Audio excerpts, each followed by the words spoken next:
जय हिंद जय हिंद। देखिए, लाइव हो या सब लोग हो, लाइव हो गए लोग? तुमको कैसे पता कि लाइव हो गए?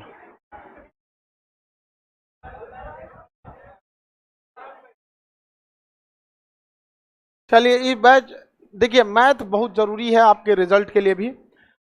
और अभी क्या है कि जितना जल्दी जल्दी क्लास कर लीजिए सही रहेगा। और मैनेज देखिएगा आपका, जैसे मान के चलिए आपका बैचेज ज़्यादा भी ना हो जाए, बहुत कम भी नहीं, बैलेंस लेके आप लोग को क्या करना है, चलना है। तो जो लोग को शाम में टाइम नहीं था वो लोग क्या कर सकते हैं, सुबह में बैच ले सकते हैं।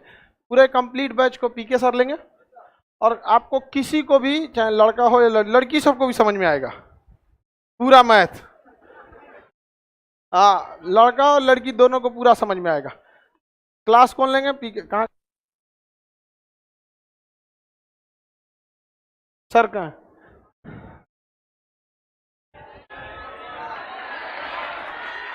चलो बाबू, लाइव वाले सब लोग ध्यान देखिए। लाइव में बहुत लड़कों का एडमिशन रोकना पड़ गया था।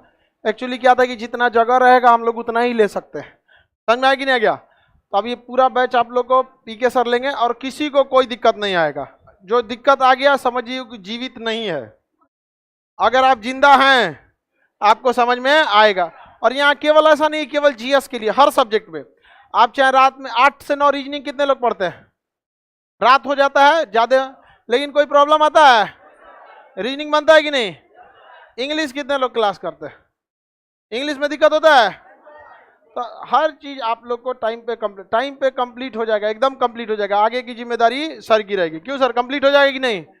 सर को हम पकड़ के लाए थे झारखंड से, नौकरी करने चल गए थे रेलवे में। अभी नौकरी नहीं हुआ था तो पहले से हमारी मित्रता थी, तो चल गए रेलवे में नौकरी करने के लिए। तो हम पकड़ के ले आए, तो कहें कि महाराज फाइन लगाएगा सर। हम कहे कोई दिक्कत नहीं, हम फाइन है ना, कौन जी फाइन लगाएगा यहाँ पर। क्या करिएगा, अकेले बैठ के नौकरी कर, बाकी को नौकरी दिलाई जाए। हम लोग अगर खुदे सोचने लगे हम लोग कि नौकरी किया जाए तो फिर तो बहुत ही दिक्कत हो जाएगा यहाँ पर। चलिए अब आगे आप लोग का क्लास फीके सर लेंगे, ठीक है? दीजिए सर।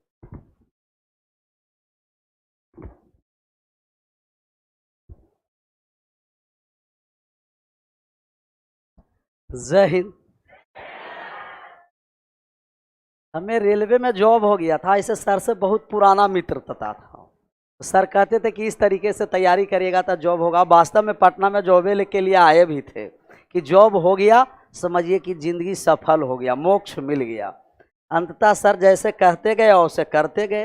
अंततः जॉब मिलने के बाद सर जॉब भी सलाह दे करके दिलाए भी और लास्ट में छुड़ा भी दिए क्योंकि ये कैसा है सर, आप कहे कि ऐसे पढ़िएगा जॉब होगा और जॉब होने के बाद आप कह रहे हैं कि चले आइए। तो बोल कि आप आइए ना, जब मेरे कहने पर आपको जॉब हो सकता है तो आप आइए, उससे बेहतर इधर होगा।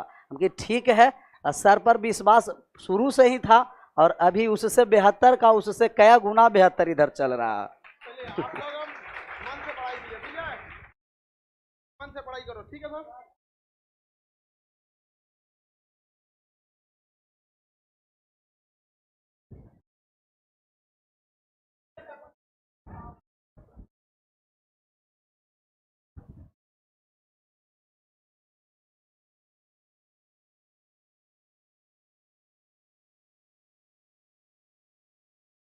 मैथ्स में हम लोग 3 सेशन में पढ़ेंगे। कितने सेशन? एक नंबर सिस्टम होगा,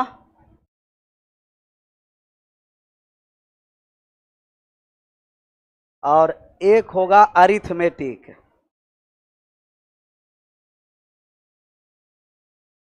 और तीसरा होगा एडवांस।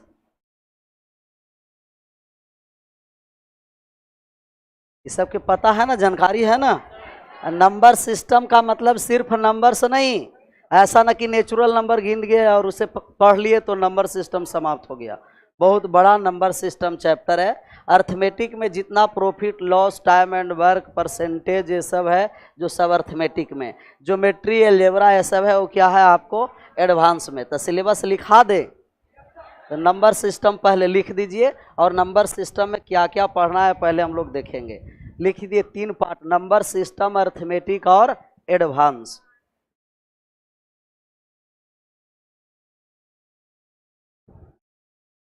और नंबर सिस्टम में सबसे पहले हम लोग देखेंगे नंबर्स के बारे में, क्लासिफिकेशन ऑफ नंबर।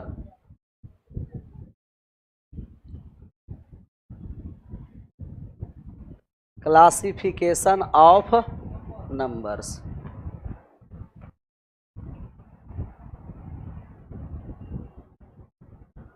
नंबर्स क्या होते हैं, कितने नंबर्स हैं?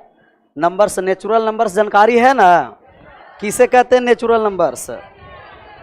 काउंटिंग नंबर को नेचुरल नंबर कहते हैं, जिससे कहाँ से स्टार्ट होता है? एक से। गिनती की संख्या को प्राकृतिक संख्या, और गिनती कहाँ से स्टार्ट होता है? कोई व्यक्ति पढ़ा रहेगा तो भी और नहीं पढ़ा रहेगा, अनपढ़ भी व्यक्ति काउंटिंग जो स्टार्ट करता है वो कितना से स्टार्ट करता है?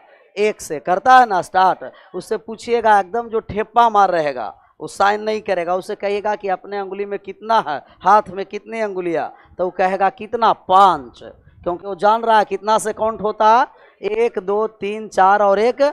अगर 0 से काउंट होता तो ये कितना हो जाता? 4 हो जाता, 6 हो जाता, 4 ना, 0 1 2 3 और 1 कम हो जाता। आप 4 नहीं बताइएगा ना, वो काट देगा। कितना से काउंटिंग स्टार्ट होता है? 1 से स्टार्ट होता है। अच्छा, 0 नेचुरल नंबर नहीं है, 0 कैसा है? होल नंबर है। और 0 से जहां स्टार्ट हुआ उसे होल नंबर, कौन सी संख्या कहेंगे? पूर्ण संख्या कहेंगे।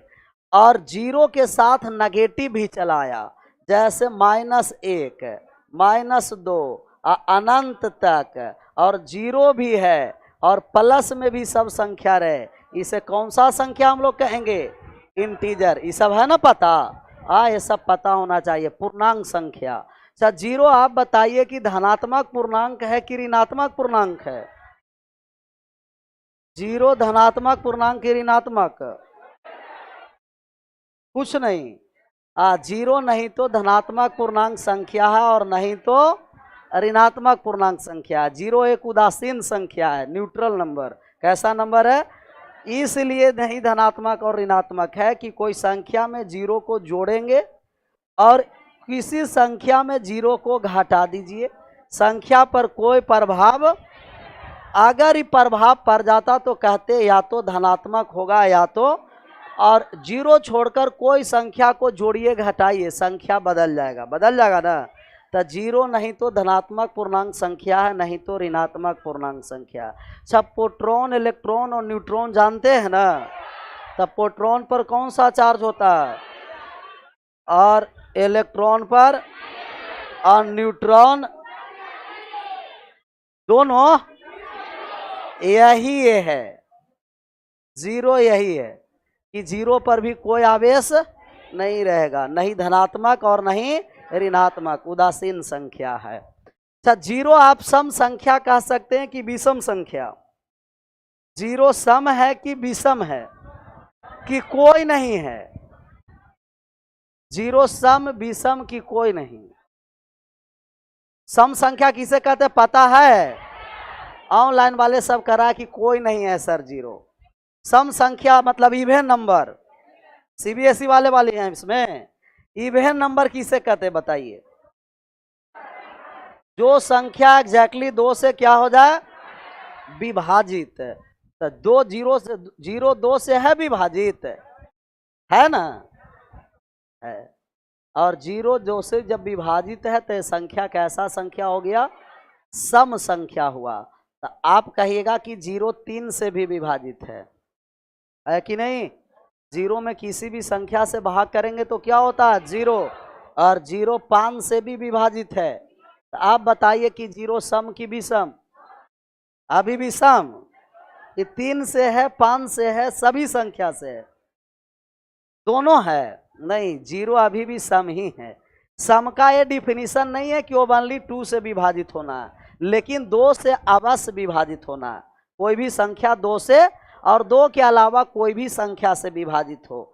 जैसे 12 सम है कि विषम है, इवन की ऑड? अगर ये इवन नंबर है तो 2 से है विभाजित ना, और ये 12 3 से भी विभाजित है, तो ये सब कंडीशन चेंज कर देंगे? नहीं। जो संख्या 2 से अवश्य विभाजित हो और 2 के अलावा जितना संख्या से विभाजित हो उसे कोई मतलब लेकिन 2 से पूर्णतः विभाजित होना है, वो संख्या इवन नंबर होता है, सम संख्या होता है। तो 0 एक सम पूर्णांक संख्या है। 0 कैसा संख्या है? सम पूर्णांक संख्या। 0 नहीं तो धनात्मक पूर्णांक है और नहीं तो ऋणात्मक पूर्णांक है। अच्छा, भाज्य और अभाज्य जानते हैं, कंपोजिट नंबर और प्राइम नंबर। अच्छा, प्राइम नंबर किसे कहते हैं? प्राइम नंबर जिसका फैक्टर केवल और केवल 2 हो, और वो फैक्टर 1 और ओवन सेल्फ होना चाहिए, इट सेल्फ, ओवन और इट सेल्फ। किसी भी संख्या का केवल 2 गुणनखंड मतलब 1 और स्वयं के अलावे किसी तीसरी संख्या से विभाजित नहीं हो। सबसे छोटा प्राइम नंबर पता है किसे कहते हैं? सबसे छोटा प्राइम नंबर 2, 2 के बाद 3 के बाद 5। अच्छा, सबसे छोटा कंपोजिट नंबर बताइए। कंपोजिट नंबर भाज्य संख्या, सबसे छोटा कंपोजिट नंबर 4। अच्छा, बताइए ये कब क्या है? तो जब आप सबसे छोटा प्राइम नंबर 2 बोल रहे हैं और सबसे छोटा कंपोजिट नंबर 4 बोल रहे हैं, तो ये क्या है?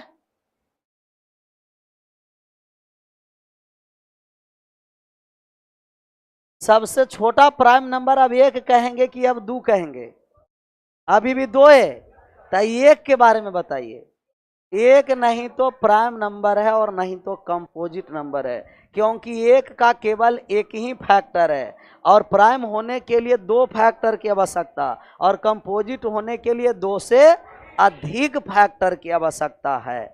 2 से अधिक फैक्टर होगा कंपोजिट, मोर देन 2, और ओनली एंड ओनली 2 फैक्टर तो क्या हुआ? Prime number.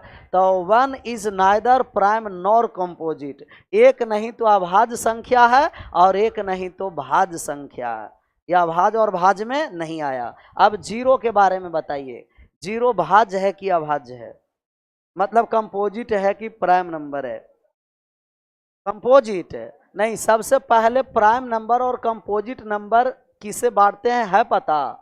नेचुरल नंबर 2 प्रकार में होता है। नेचुरल नंबर कितने प्रकार? एक है प्राइम और एक है कंपोजिट। तब प्राइम और कंपोजिट नेचुरल नंबर का है ये आपका पार्ट, और नेचुरल नंबर में 0 नहीं होता है। होता है, इसीलिए 0 को हम नहीं भाज्य और नहीं, क्योंकि ये नेचुरल नंबर का पार्ट है ही नहीं। नेचुरल नंबर कहाँ से स्टार्ट होता है? 1 से। तो 0 के बारे में 3 बातें आपको बताए। पहला बात आपको 0 के बारे में बताया कि 0 नहीं तो धनात्मक पूर्णांक है और नहीं तो 0 एक सम पूर्णांक है ना। 0 भाज्य और अभाज्य में नहीं आएगा। अच्छा, आपको -1 कह दिया कि -1 भाज्य है कि अभाज्य है, कंपोजिट है कि प्राइम नंबर है। तो इसे हम फैक्टर लाएंगे तो कहिएगा 1 भी है और -1 भी है, और 2 फैक्टर होता है वो प्राइम नंबर होगा। अभाज्य संख्याएं, तो ये अभाज्य संख्या है कि कंपोजिट संख्या है? बताइए हिंदी में बोलिए सर। अभाज्य है, अभाज्य और भाज्य। अभाज्य है कि भाज्य है? कुछ नहीं है, क्योंकि प्राइम और कंपोजिट किसका पार्ट होता है? नेचुरल नंबर का, और नेचुरल नंबर में नेगेटिव नहीं होती है। तो -1 को भी हम नहीं कहेंगे कि प्राइम है कि कंपोजिट है। क्लासिफिकेशन ऑफ नंबर हो गया ना। हाँ, अब आगे क्लासिफिकेशन ऑफ नंबर के बाद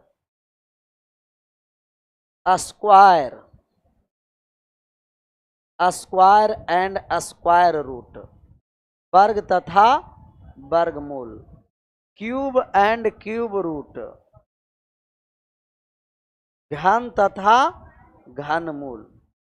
ये सब कैलकुलेशन फास्ट कर देगा आपका। रीजनिंग में भी ये सब स्क्वायर और क्यूब क्लियर है, तो जो सीरीज वाला आता है ना वो सब आसान से बनता चलेगा। Square, square root, cube, cube root, यहां लिखते हैं number of zeros, number of zero, शून्य की संख्या ज्ञात करेंगे। और ए हो गया नंबर ऑफ फैक्टर्स, गुणनखंडों की संख्या ज्ञात करेंगे। हिंदी में सर वर्ग तथा वर्गमूल, ये सब तो हिंदी आना चाहिए। वर्ग तथा वर्गमूल, घन तथा घनमूल।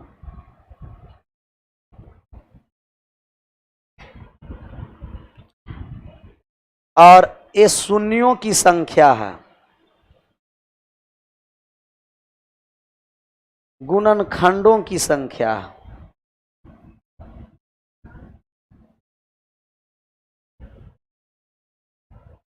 गुणनखंडों की संख्या।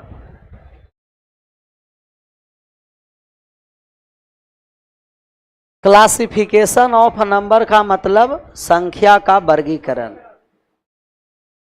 ये 5 तक हो गया ना, 6 पर चले आइए।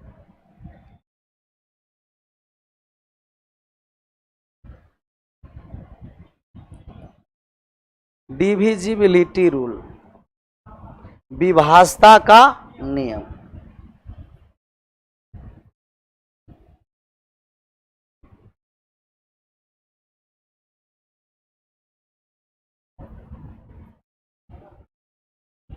रिमाइंडर थ्योरम,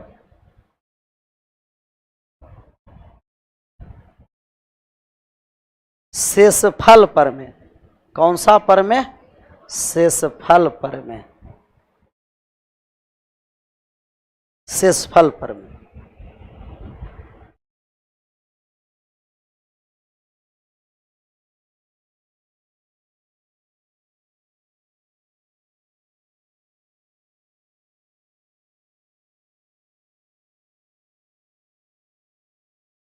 ऑनलाइन वाले महाबहादुर है, करा कि सर नोट में करके लिखा दीजिए। ये सब नोट में करके लिखाया जाएगा। अभी रेजकी में सब लिखो।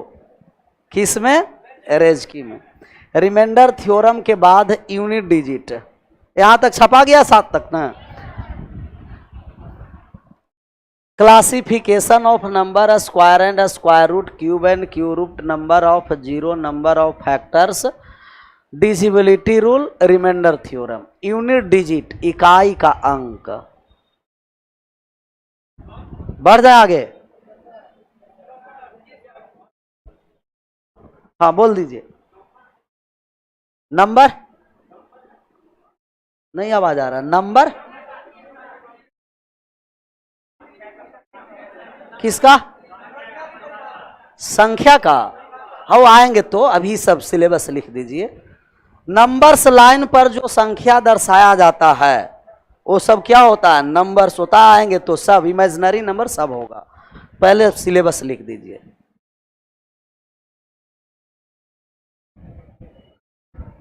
आठ नंबर हो गया। यूनिट डिजिट नहीं लिखाए थे ना? यूनिट डिजिट, इकाई का अंक।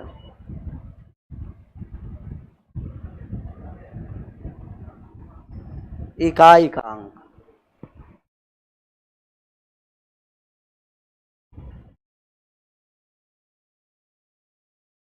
यूनिट डिजिट हो गया। डिजिटल सम भी लिखी दीजिए।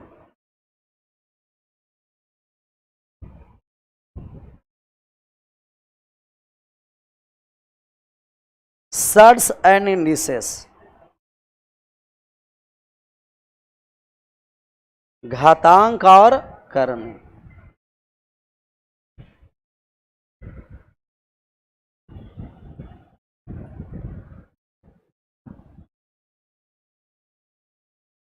जितना जोड़ घटाओ बोडमास वगैरह पढ़ना वो सब सिंप्लीफिकेशन है। फ्रैक्शन वगैरह सब इसी में पढ़ेंगे। सिंप्लीफिकेशन, सरलीकरण।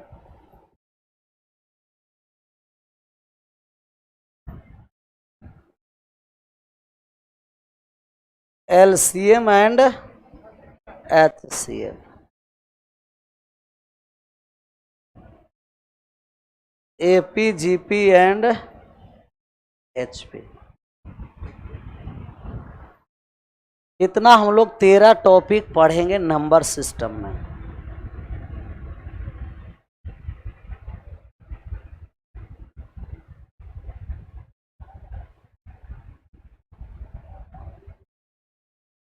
एलसीएम एचसीएफ का हिंदी नहीं जानते हैं? लसा तथा मसा, लघुत्तम समावर्तक और महत्तम समावर्तक। लघुत्तम समावर्त और महत्तम समावर्तक। अब अर्थमेटिक पर आ जाए, अर्थमेटिक पर ये सब लिख दीजिएगा। अगर बाद में कोई टॉपिक छूटेगा उसे बोलना है बीच में कि नंबर सिस्टम में छूट गया सर। छपाया था।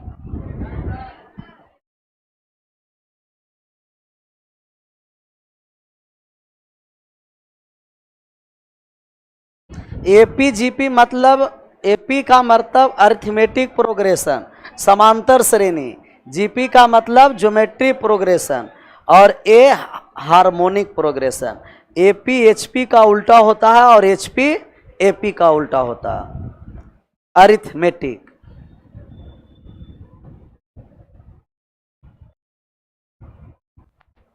अंक गणित, परसेंटेज, प्रतिशत,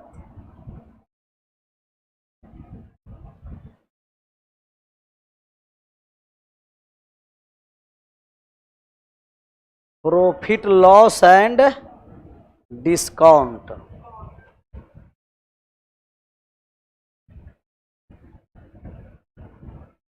लाभ हानि तथा बटा, या छूट भी बोल सकते हैं बटा को। सिंपल इंटरेस्ट, सिंपल इंटरेस्ट का मतलब इसको एसआई भी बोल सकते हैं, सब इंस्पेक्टर नहीं, सिंपल इंटरेस्ट, साधारण ब्याज। और एक होता है CI, compound interest.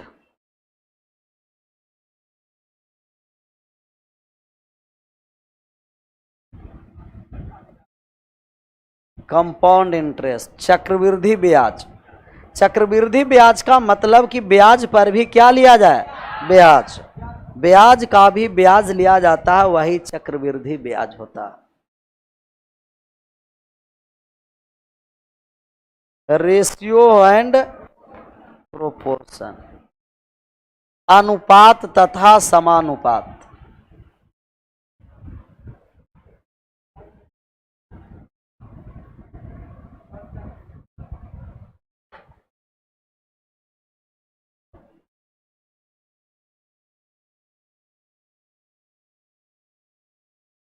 Mixture and allegation, ये दोनों का हिंदी होता है मिश्रण। मिश्रण, मिश्रधन नहीं, मिश्रण। पार्टनरशिप, साझेदारी।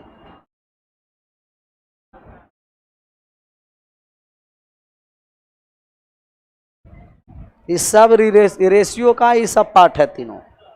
Time and work,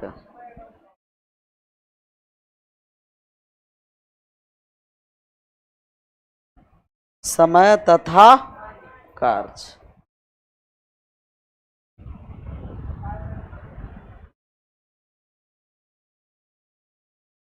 time and work से ही रिलेटेड होता है पाइप एंड सिस्टर्न्स।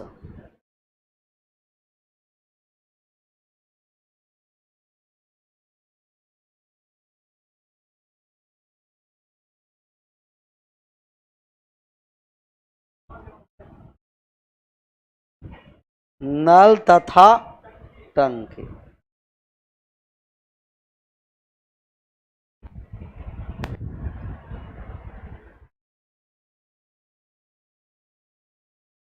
कराई तो खान बाबा से ज्यादा डेंजर टॉपिक है सर। एक पर एक बहादुर है सर।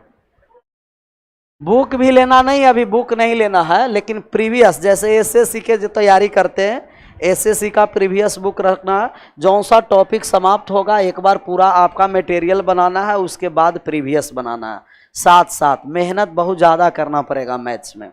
और ये एसएससी और सीडीएस लेवल का आपका मैथ पढ़ाया जाएगा। मतलब एक बार अगर रेगुलर पढ़ लिए तो फिर मैथ में जनरल कंपटीशन में दिक्कत होने वाला नहीं है, क्योंकि करेंट अफेयर्स नहीं है कि बदलेगा, ये फिक्स है। एक बार पढ़ लिए तो आज भी 2 साल के बाद भी पीढ़ी दर पीढ़ी आपका बाल बच्चों का भी काम करेगा। ऐसा छपाया था। 13 टॉपिक इधर था, 9 इधर हो गया। अगला पर 10 नंबर पर आ जाइए।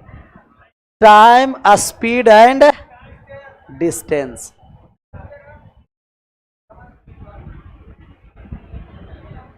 छापने में भी समाप्ते हैं ना, 2 में कम से कम एक में फास्ट रहना है। छापने में फास्ट रहिए, समझने में स्लो है काम चलेगा, या तो समझने में फास्ट रहिए, छापने में तो रूम पर भी छाप सकते हैं।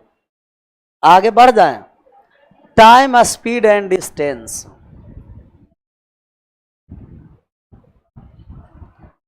समय, चाल तथा दूरी।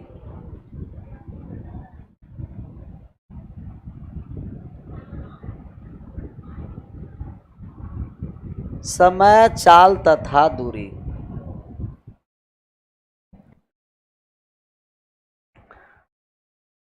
ट्रेन भी अलग से ही दर्शा देते हैं, आप लोग का लगेगा ट्रेन नहीं बताया सर। Boat and stream.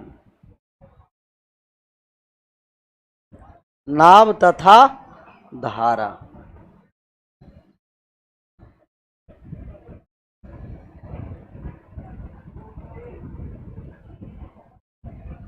और एक हो गया रेस, दौड़। ये सब टाइम, स्पीड एंड डिस्टेंस से ही रिलेटेड है टॉपिक।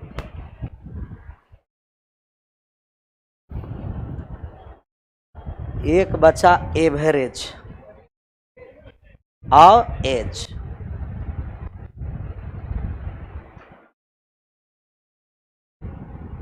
यहां लिख दें,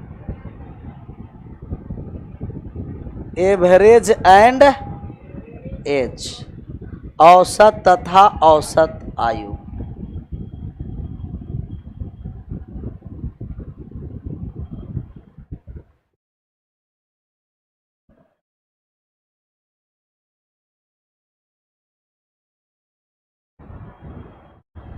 ओ माय गॉड, लिखने वाला कौन होगा?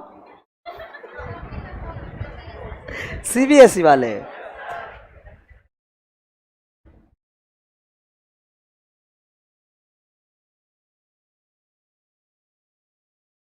छपा गया। अब तीसरा पार्ट में एडवांस में देखना है कौन कौन सा है। टॉपिक तो लग रहा है बहुत छोटा छोटा, जल्दी समाप्त हो जाएगा, लेकिन समय लगेगा इस समय। एडवांस, ये आपको तीसरा पार्ट था एडवांस। इसको नामे है एडवांस। इसमें पहला बार टॉपिक हम लोग देखेंगे ज्योमेट्री। क्या देखेंगे? ज्योमेट्री। और ज्योमेट्री में बहुत सारा टॉपिक है। इसमें ज्योमेट्री में ही आपको लाइन, एंगल, ट्रायंगल, ये सब ज्योमेट्री का ही पार्ट है। ज्योमेट्री में आपको हो गया लाइन एंड एंगल, रेखा तथा कोण।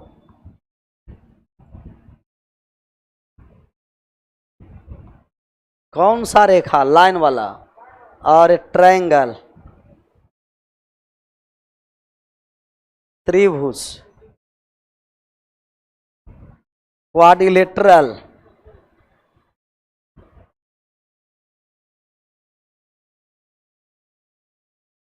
चतुर्भुज। अब आ गया सर्कल, सर्कल, वृत्त। इस समय ट्रायंगल में भी बहुत सारा टाइप है, वो सब आएंगे तब अंदर में देखेंगे ईसा। दूसरा हो गया आपको कोऑर्डिनेट ज्योमेट्री।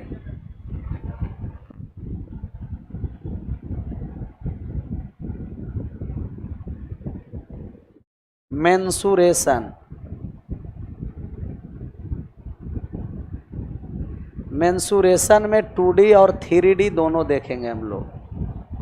2D का मतलब कि सिर्फ लेंथ और ब्रेथ हो, और 3D का मतलब लेंथ, ब्रेथ और हाइट हो। सब फिगर 2D और 3D पहचानने आता है ना। जैसे वर्ग कह दिया था, 2D है कि 3D है? स्क्वायर 2D की 3D, 2D और 3D, क्योंकि इसका चारों भुजा क्या है? बराबर है। अच्छा, आयत,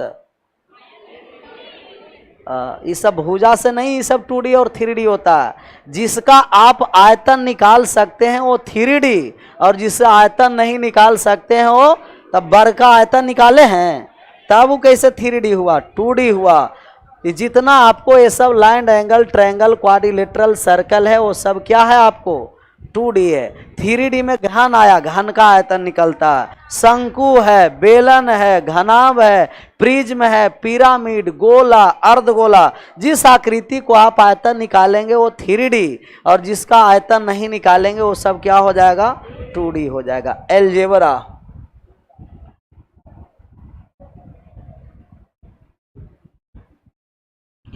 ट्रिगोनोमेट्री,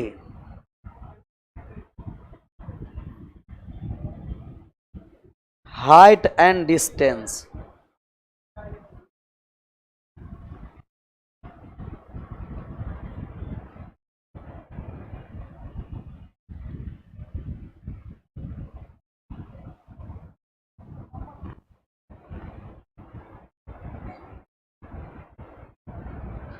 परमुटेशन एंड कॉम्बिनेशन। ये एसएससी में नहीं पूछता, लेकिन रेलवे में पूछता है आपको। रेलवे है, बैंक है, स्टेट लेवल का एग्जाम है, एसएससी में नहीं। प्रोबेबिलिटी, प्रायिकता, ये सब पता है ना। स्टैटिस्टिक्स, माद, मादिका, बहुला के सब निकालने के लिए रहेगा। और एक लॉग का है, छोड़ें, इससे भी बता ही देंगे। ये सब जो आपको, जो लास्ट का जो आपको चैप्टर लिखाया 4, ये सब एसएससी का चैप्टर नहीं है, यही तक आपको, इससे ऊपर सब एसएससी है।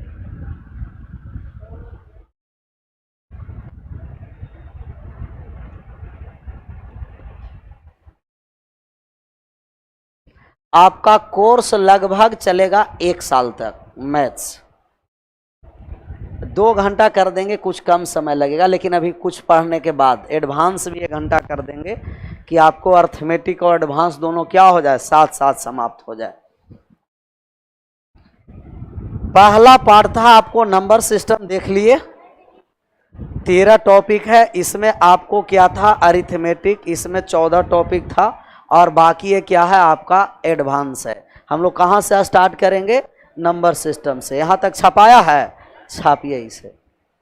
बीपीएससी में आएगा सर, एक बार पढ़ लीजिए, जितना जनरल कंपटीशन का सवाल आएगा सब यहीं से आएगा। लो लेवल से भी आएगा तो यहीं से आएगा, और हाई लेवल से भी आएगा तो यहीं से आएगा। ये 0 से हाई लेवल का बैच है, लेकिन नेगेटिव वाला के लिए नहीं। जो माइनस में है वो अपने मेहनत करके कम से कम 0 तक आइए। जो माइनस में है, जैसे -4 पर हैं, तो धीरे धीरे उनको कहाँ आना पड़ेगा, 0 से आगे बताएंगे। मतलब 0 से आगे का नेगेटिव का मतलब कि जिससे जोड़ भी नहीं आता। आप जोड़ने कह दिए कि 12 और 3 जोड़िए, तो वो डायरेक्ट 15 नहीं लिखेगा, उंगली पर जोड़ेगा। 12, 13, 14, 15 सर। तो ये सब के लिए सब बैच नहीं है। मेहनत करना पड़ेगा आपको भरपूर। मैथ में क्या करना पड़ेगा, मेहनत। और इस सब में आपको कैलकुलेशन काम करेगा, ऐसा नहीं कि सिर्फ मैथ में। फिजिक्स में भी जाइएगा तो न्यूमेरिकल, या आपको केमिस्ट्री में, वो सब वहाँ भी आपका क्या करना पड़ेगा, कैलकुलेशन करना पड़ेगा। तब मेहनत भरपूर करना। बहुत सारे किस्मत पर छोड़ देते हैं कि चलिए नहीं होगा, किस्मत होगा तो हो जाएगा। तो किस्मत से सब कुछ होता है, उसके किस्मत के साथ साथ कर्म भी करना पड़ता है। तो कर्म प्रधान होता है, नहीं कि किस्मत प्रधान होता है। क्या प्रधान होता है, कर्म। तो कर्म करना है, और कर्म करिएगा तब वही आगे होगा। जैसे किस्मत पर छोड़ देते कि किस्मत होता तो हमें सर्टिफिकेट मैट्रिक इंटर का मिल जाता, परीक्षा नहीं देते मिल जाएगा, नहीं ना। इसके लिए परीक्षा दिए तब मिला। कहाँ चल दिए आप, क्लास है, फोन नहीं ना आ गया, बर्बाद हो जाएगा फोन आया तो।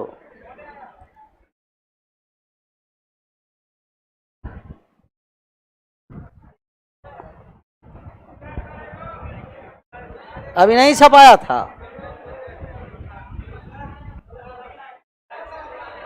क्या, शायरी शायरी शायरी शायरी से कम है सर।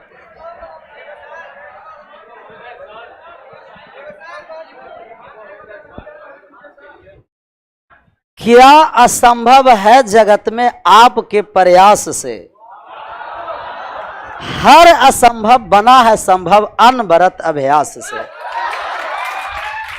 तो कोई भी असंभव नहीं है, परंतु उसे अभ्यास करते रहना, और अभ्यास करेंगे तब वो क्या हो जाएगा, असंभव काम भी संभव हो जाएगा।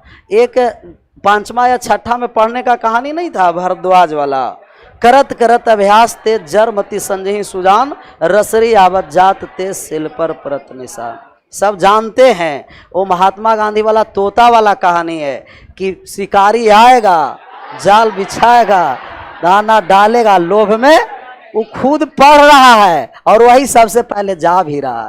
तो आप लोग जानते हैं कि मेहनत करना पड़ेगा, लेकिन करते नहीं है। लेकिन अब मेहनत करना पड़ेगा आप लोग को, तो करना है ना। कर्म करो पूरी निष्ठा से, अवसर का मिलना निश्चित है, और अवसर मिला तो समझो किस्मत का खुलना निश्चित है।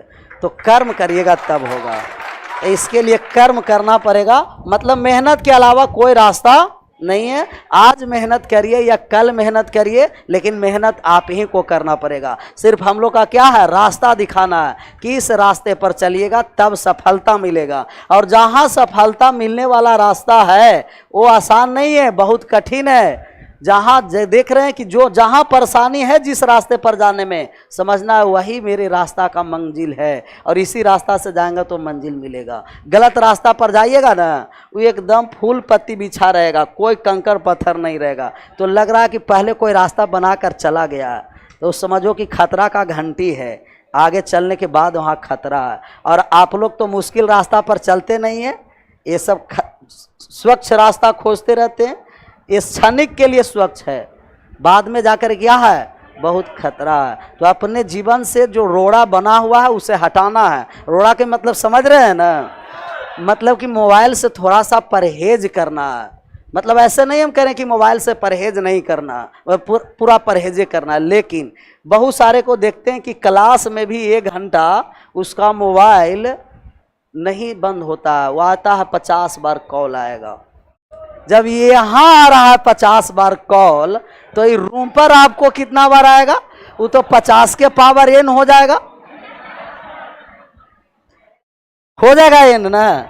हाँ, तो नहीं, हमें कहते कि नहीं, सब बात करो, मोबाइल का यूज करो, लेकिन सब समय से यूज करना। सबका अपना अपना समय होता है, अपना अपना दायरा होता है। ऐसा ना कि क्लास में भी बहुत सारे का पीछे कोपचा वाले का वीडियो कॉलिंग आता रहता है, तो वो फोटो को दिखाते कि देखिए पीके सर पढ़ा रहे हैं यहाँ।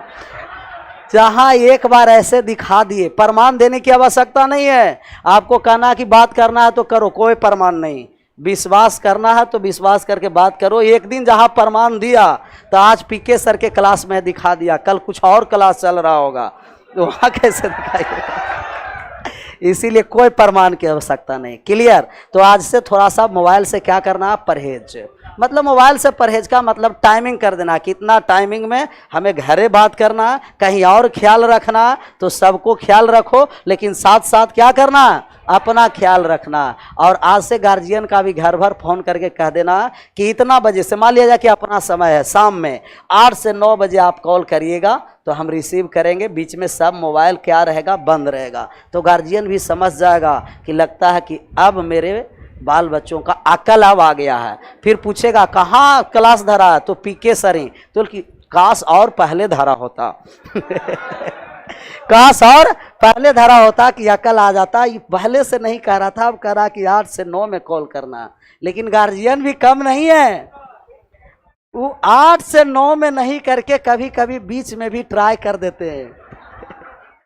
और बीच में ट्राई किए, जहां कहा कि आप कृपया प्रतीक्षा में हैं, वो समझ जाएंगे कि वो इसीलिए कहा था कि बाकी तो वेटिंग में हम रहेंगे, यही 8 से 9 खाली रहेगा, आपका कॉल रिसीव होगा। आप ऐसा नहीं ना हैं, नहीं, ऐसा होना भी नहीं चाहिए। कल आइए, कल नंबर सिस्टम से स्टार्ट होगा।